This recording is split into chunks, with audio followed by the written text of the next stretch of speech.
अवाम के खुसूसी एडिशन के साथ मैं हूं मुर्तज़ा सोलंकी। पाकिस्तान की सियासत के माजी, हाल और मुस्तकबिल और पाकिस्तान अमेरिका ताल्लुकात के हवाले से आज का ये प्रोग्राम है। इसी प्रोग्राम के हवाले से हमने बात की अमेरिका के साबिक नायब मुआविन वज़ीर ख़ारजा रिचर्ड बाउचर से, जिन्होंने पाकिस्तान की सियासत और पाकिस्तान अमेरिका ताल्लुकात पर गुफ्तगू की।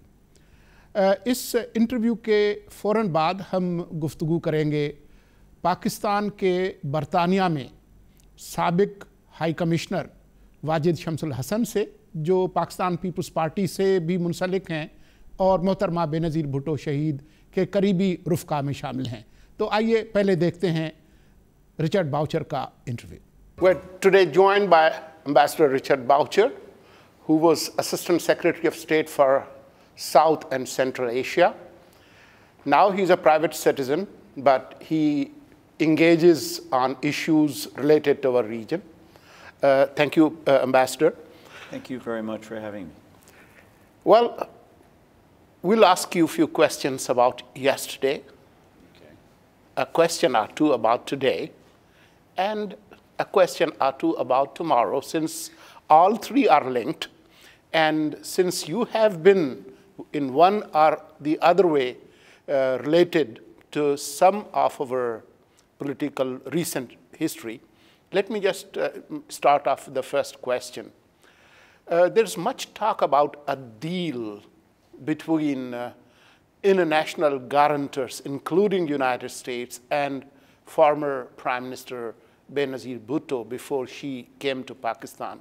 Was there such a thing? And if there was one, what were the main points of the deal, and what was the U.S. Input in there? You know, there were conversations with both of them. I met with both of them. And basically, they were trying to figure out if they could manage a smooth transition from military rule to civilian rule, to democratic civilian rule in Pakistan. And that was something we very much supported. So I tried to, in my conversations, to understand and help to the extent I could, them understand each other.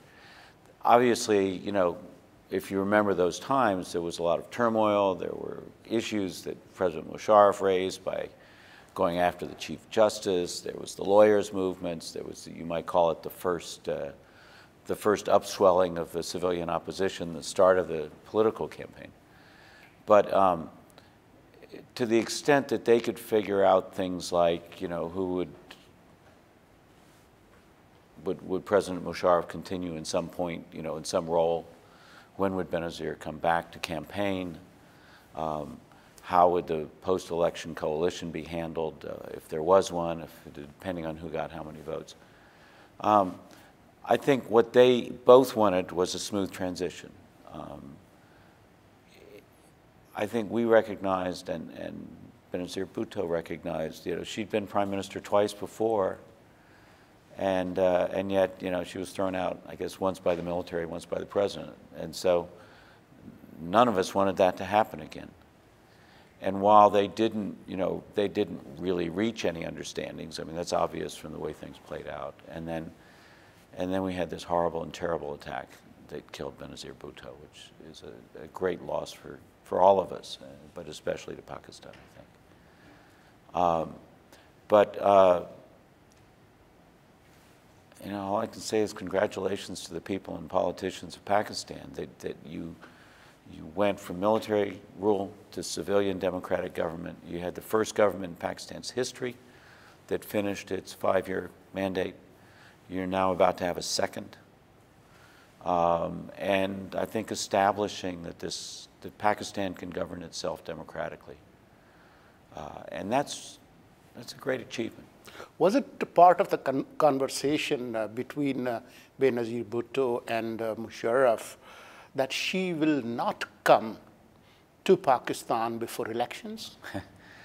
That, as you know, was an issue of dispute all the way through. And I think Secretary Rice in her book described some of the conversations she had about Benazir's return. Yeah, it was never something that they saw they had common views on. I mean, I'd ask them both the question and get completely different answers. Can we safely say that there was no clear agreement between the two that she will not come to Pakistan before elections? Yeah. Yeah, I mean, there was not an agreement on that point. She felt, as a politician, that she had to be a politician. She had to campaign. She had to meet the people. And unfortunately, she was so dedicated to that idea that she knew it was dangerous, and you know, the militants were able to get her. But she definitely wanted to come back and be part of the campaign. She felt that was her obligation to the people that she wanted to vote for. She wanted to vote for her. I'm asking you this question, sir, because General Musharraf keeps saying in his interviews over and over that she had an agreement with me, and it was part of that conversation deal by international guarantors or whatever you call it, that she will not come, and she reneged on her promise and agreement. I think what I would say is, first of all, they were reported to have had some conversations directly with each other that I was not part of. But that, to my knowledge, neither one ever told me that they had achieved an understanding on that point, and I heard different views from either one, from both of them. Even today, we keep hearing some complaints from People's Party that Benazir Bhutto tried very hard to bring in special security from United States or from some international quarters to Pakistan to ensure her personal security, but she was denied that, and US did not push Musharraf to allow that. You know, I don't think I really know about that. I was not part of those conversations, so I can't really help you on that. What's your understanding, knowledge of that period? Do you see any wrongdoing on the part of Musharraf administration in her death, or it was just a tragedy? I think it was a tragedy. I mean, honestly, I don't, you know, I haven't gone through the details of her security to figure out, you know, there have been some who said it wasn't adequate, it wasn't good enough, it was not well done. I know, at least as I understood it from her, that she was committed to campaigning and she knew what danger that would expose her to. And that if she was going to be a politician, she was going to be out in the crowds, she was going to be out with the voters, she was going to be out in a place where potentially the terrorists could get her. I'm sure, I know she wanted to be as safe as possible in doing that, but she recognized that you know, that staying in a hotel room somewhere or, you know, remaining in Dubai during the campaign would make her safer, but that wasn't who she was. So, as far as I'm concerned, she understood the risks. She did the best she could to ensure her security. Again, I don't know that I can criticize security arrangements in any detail, but that it was inherently a danger that she understood, and we just wish it hadn't happened the way it happened, that the militants hadn't been able to get her.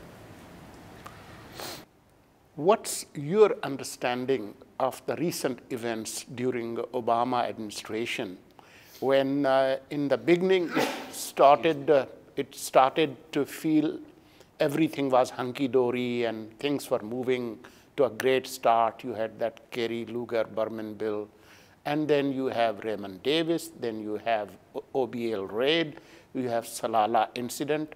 What went wrong? Who is responsible for this nosedive in the relations between both countries? I think there's blame to go on both sides, frankly. The there was a loss of trust. There was maybe a loss of consistent goals, that our goals and Pakistan's goals became somewhat different. But there was definitely, you know, we've had periods of superb security cooperation between the U.S. and Pakistan. Not just in 1980s, but, you know, in the early 2000s, frankly, right after 9/11. And in those days, you know, there was cross-border cooperation, so that the security of the border areas was improved.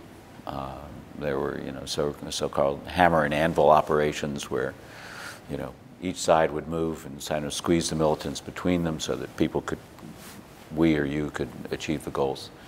And some of that just started to break down. It wasn't working. And then maybe, I think in some points the U.S. side became too aggressive.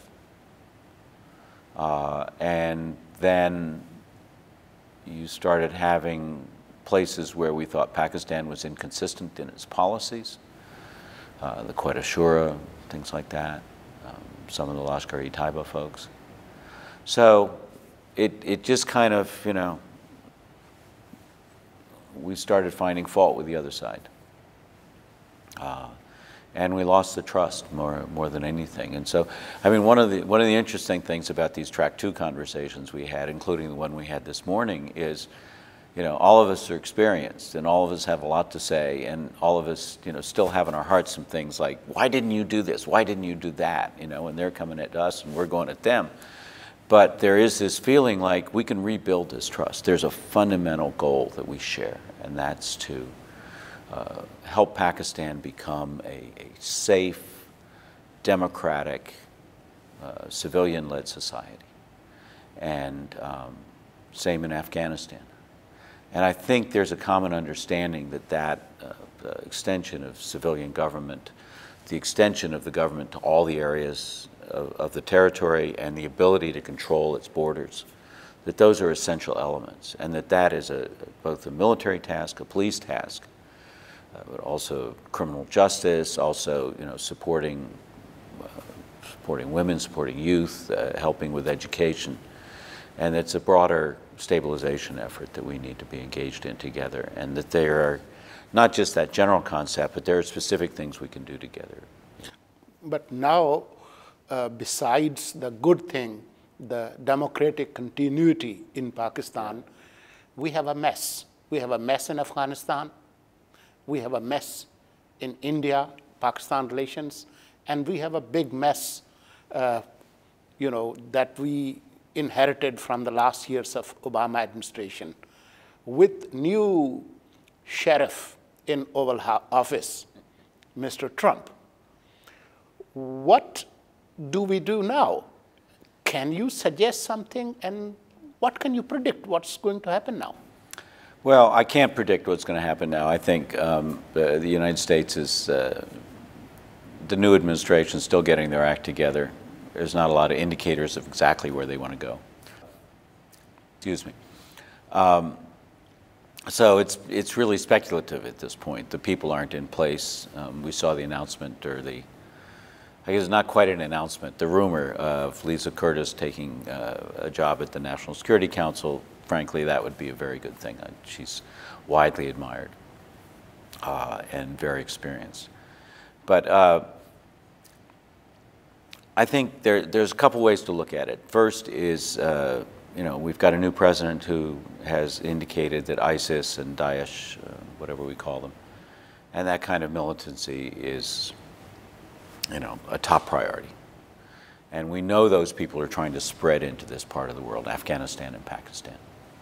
So there's an area that we ought to be able to cooperate in almost immediately in many ways. Second of all, we've seen an effort on the part of Afghanistan leaders and Pakistan leaders to improve their cooperation across the border, and the United States ought to be able to support and help that. Third, we've seen declaration by the Pakistan government that they want to extend civilian governance into the tribal areas and make them part of the normal governance arrangements for the country. that's something we ought to be able to support without any problem. And I think if you start down lists of these things, some of them sound very technical and specific, cross-border monitoring posts kind of things. But you get quite a list. And the list is important not just because each of these individual things contributes to ending the plague of violent extremism that's hitting us, but because those things build the cooperation and the trust that we're going to need to do even bigger things in the future. So I do think there's a good basis to get started with worthwhile cooperation, significant cooperation, but that those successes can lead, success in those areas can lead to the restoration of the trust that we lost over the last 8-10 years.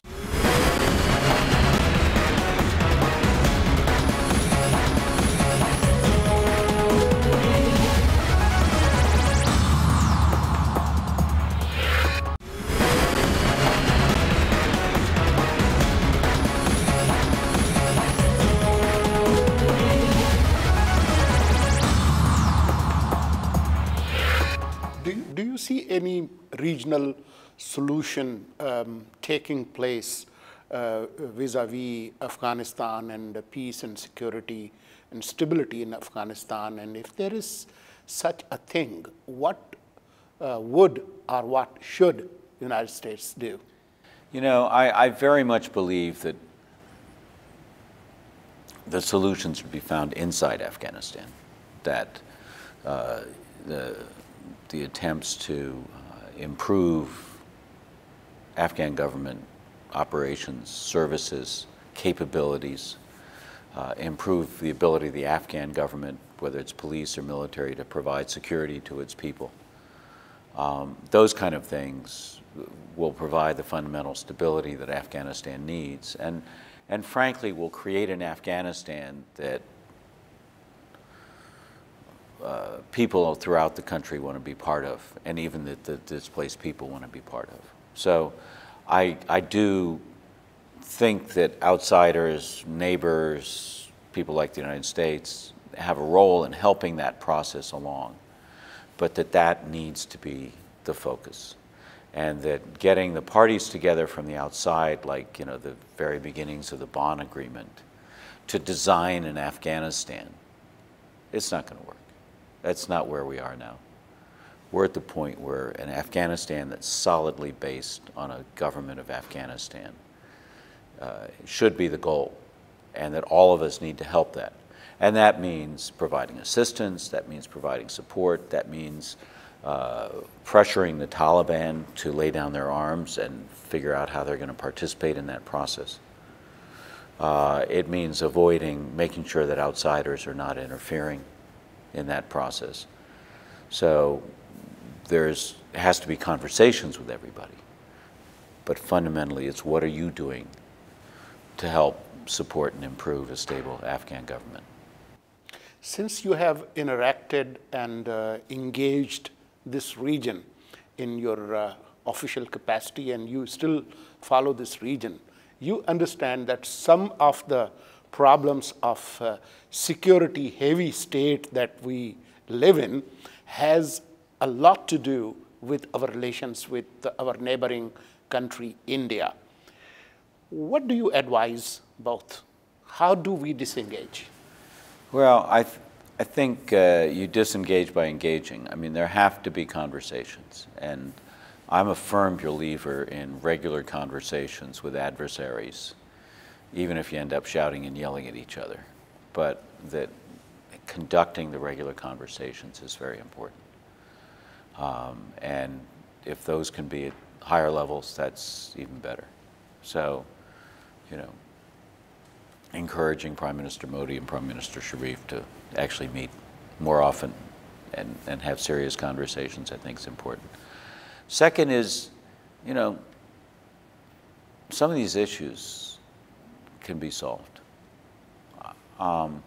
There have been many conversations over Kashmir in the past. There have been conversations on Sir Creek and Siachen and all the other aspects of disputes. And maybe just some of them ought to be solved. If you can't do the big ones, do the small ones. and just show some progress. And third is, I've been a big believer in cross-border trade. And, part of it was because I used to hear about it from Pakistani industrialists who wanted to sell vegetables and cement and textiles into the Indian market. There ought to be cross-border electricity. There's options and possibilities there. So getting some of that stuff going and ending some of the hassle and regulation and exclusions on what can go in which markets, that seems to me something that could be done fairly easily. So I think, again, there's specific things that the countries can do, but if they do it as part of a dialogue and as an attempt to say, we know in the long term we got to live together. As one of the Central Asian leaders told me once, you can't change your geography. You guys are going to be together forever. So maybe we ought to get started on what eventually has got to thaw and provide a way of people to live together without worrying about each other all the time. I mean, there are significant things to worry about in terms of doctrines and discussions on nuclear weapons and things like that. Nuclear restraint, always a good idea. But even if you can't do that right away, get something started. But keep talking. That's exactly what's not happening. Engagement is something that's not happening. Well, because everybody has preconditions. Yes, we'll talk, but we have to talk about this. There's a lot of shouting, but a lot of times this shouting is done by cross-border fire than talk. Yeah, but I've talked to senior politicians, heard senior politicians talk about their conversations with the other side, whether it's foreign ministers or prime ministers. They don't shout at each other. I mean, they're pointed, they defend their interests. But I think essentially they're looking for ways to make things better because that's what they were elected to do. And will there be any U.S. role for facilitating that? Or has there any been, even in your time? I think the U.S. role is not to stand in the middle. I would not propose that in any way. That's dangerous for whoever stands in the middle. But I think at the same time, it's, we ought to be pretty clear that we support contacts, we support summits, we support cooperation, we support resolution of issues, we support lowering the military rhetoric and threats. And I don't see any reason why the United States shouldn't say, can't you guys get along? There's a dominant view here in Islamabad that very soon Trump administration will completely abandon Pakistan because of the new emerging strategic cooperation with India, and they would act as if they don't know any country like Pakistan. Do you share this pessimism? I don't think so. It would be easy to say, okay, U.S., India, Pakistan, China. Have done with it, and I think the CPEC stuff and the Chinese involvement here is probably very positive for Pakistan. Gives Pakistan energy, opportunity, a lot of things. But I think the United States needs to be involved, and I do think the United States will stay involved. That we have an interest in Pakistani stability. I mean, let's face it, this is one of the modern Muslim nations. And the example in Pakistan of people working hard to achieve a stable civilian democracy in a nation, Islamic nation, I think that's really important to us. And I do think the new administration will recognize that economic development, democratic stability, and counterterrorism fit together in creating a new modern Pakistan for everyone. And I hope that's the bigger attitude they adopt. But even if they don't quite go that far, I think they will see that we have an interest in terms of Afghanistan, in terms of militancy and terrorism, in helping Pakistan achieve its goals. Ambassador Boucher, thank you very much. Thank you for very your much. time. Appreciate Thank it. you. Yeah. आपने Richard voucher का interview देखा और सुना। हमारे साथ phone line पर मौजूद हैं पाकिस्तान के बरतानिया में साबिक हाई कमिश्नर और पाकिस्तान पीपल्स पार्टी से एक तवील रिश्ता है उनका, वाजिद शमसुल हसन साहब। वाजिद साहब, मेरा जो सवाल है आपसे वो ये है कि रिचर्ड बाउचर तो ये कहते हैं कि उन्हें ऐसी किसी बात का इल्म नहीं है कि मोहतरमा बेनज़ीर भुट्टो ने इस तरह का कोई वादा किया हो कि वो इंतखाबात से पहले वापस नहीं आएंगी, लेकिन वो कुछ गुंजाइश छोड़ देते हैं कि शायद उनके दरमियान जो बराह रास्त रब्ता हो उसमें ऐसी कोई बात हो। आपको क्या इल्म है कि मोहतरमा के पाकिस्तान आने के हवाले से कोई कमिटमेंट थी मुशर्रफ से? मुर्तज़ा रिचर्ड बाउचर साहब ने जो बात कही है वो बिल्कुल सही कही है, वो बिल्कुल हकीकत उसी में है। मोहतरमा ने कोई अंडरटेकिंग मुशर्रफ को किसी वक्त नहीं दी और कभी नहीं दी थी, आखिर वक्त तक कोई अंडरटेकिंग नहीं दी। मुझे तो पता है जब से बातचीत शुरू हुई, जो कि यहाँ पर जैक स्टॉक के ज़माने से शुरू हुई थी जब वो फॉरेन सेक्रेटरी थे, उसके बाद आपको पता है 26 जनवरी 2007 को मोहतरमा की मुलाकात हुई थी जनरल मुशर्रफ से अबू धाबी में, और वहाँ पर पहली बात जनरल मुशर्रफ ने उनको समझाने की कोशिश की थी कि आपकी पार्टी जो बहुत अनपॉपुलर है और आप इलेक्शन नहीं जीत सकती, आप PMLQ की बी टीम हो जाए। तो उन्होंने कहा था जनरल साहब हमारा तो एक ही बैरोमीटर है सियासतदानों का पता करने के लिए पॉपुलर है कि नहीं, आप भी यूनिफॉर्म उतार कर इलेक्शन लड़ लीजिए, मैं भी इलेक्शन लड़ लीजिए, जो भी पॉपुलर है उसको अवाम इलेक्ट कर लेगा, जो नहीं पॉपुलर है उसको नहीं करेगा, उसमें हमारा फैसला हो जाएगा। मगर ये आपका ये कहना कि मैं पाकिस्तान इलेक्शन लड़ रहा हूँ, पाकिस्तान ना आऊँ, ये इम्पॉसिबल है। अवाम मेरा इंतजार कर रहे हैं और मैं हर हालत में, हर सूरत पर और हर कीमत में पाकिस्तान वापस आऊंगी। मैं जिस दिन भी डेट दूंगी उससे मैं 1 इंच इधर से उधर नहीं होंगी और उस पर कायम रहूंगी। और ये शुरू से उनका अंदियत वो था, स्टैंड पे मोहतरमा का आखिर वक्त तक यही रहा। मुर्तज़ा यहाँ तक के आपको मैं बतलाऊं कि जाने से पहले मेरी और उनसे एक गुफ्तगू हुई जिसमें मैंने उनसे कहा कि आप कहा नहीं बल्कि मैं कहना चाहता, एकदम उन्हें ख्याल आया कि ये कुछ ऐसी बात करने वाले हैं, जिस पर उन्होंने कहा कि वाहिद भाई मैं आपको नहीं चाहती कि आप मेरे साथ आएं पाकिस्तान, क्योंकि मेरे साथ बहुत ऐसा खतर हौलनाक, उन्होंने हॉरेबल लफ्ज इस्तेमाल किया, मेरे साथ कुछ हॉरेबल होने वाला है, जिस पर काफी बहस हुई। मगर मैं बताऊं आप इतना उनको मुसम्मम इरादा था पाकिस्तान जाने का, और उनका डेट जैसी मैंने दी है उसके अलावा मैं उस डेट से टस से मस नहीं होंगी, और वही हुआ, जान दे दी मगर टस से मस नहीं हुई। और ये जो कहना कि उनके दूसरे लोगों, उन्होंने दूसरे लोगों को, यानी कि लोगों क्लेम करते हैं बहुत सारे मुर्तज़ा आजकल और पहले कुछ जमाने में भी कि जनाब उनके हम डील करा रहे हैं फलान का, कोई ऐसी बात नहीं। वो जानती थी, सब लोग अपना अपना खेल खेल रहे थे। उन्होंने आज तक किसी ऐसी पार्टी को बीच में नहीं डालने की कोशिश की जिससे उनको वो धोखा हो, और वही हुआ कि जो हुआ था, यानी कि जो भी हुआ उनके साथ वो मेरे ख्याल से एक धोखा ही था, जिसकी वजह से मैं तो समझता हूँ जैसे उनको वापस पाकिस्तान पहुंची हैं, मुझे तो ऐसा लग रहा था कि जैसे शेर आया, शेर के लिए होता ना वो ढोल ढापे से उसको लेकर जाते हैं, खाई में गिरा कर मार देते हैं, उस किस्म से उनको शहीद किया गया। तो मैं समझता हूँ ये सारी एक कॉन्स्पिरेसी थी और जिसमें बहुत सारे लोग शामिल हैं, इंशाल्लाह कभी ना कभी तो आया होगी।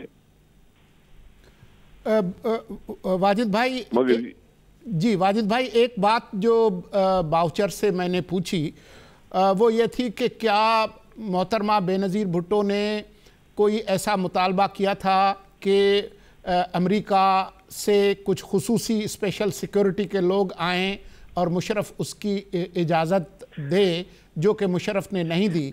तो बाउचर का ये कहना था कि मुझे इस चीज़ का इल्म नहीं है।